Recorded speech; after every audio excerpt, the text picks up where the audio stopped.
Дербито на Северозапада, като се наложи над Дин Видин с 2-0 в 11-тия кръг на втора лига. Двубоят започна двуостро и още в третата минута след атака от дясно Валдемар Лашков от Бдин изпрати топката в мрежата, но голът бе отменен заради засада.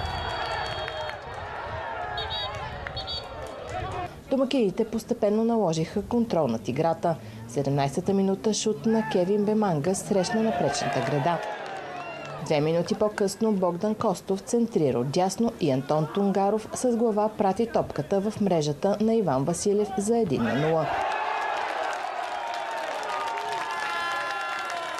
В самия край на първото полувреме гостите се опитаха да изравнят резултата, но ударът на Николай Цветков бе спасен от Васил Симеонов.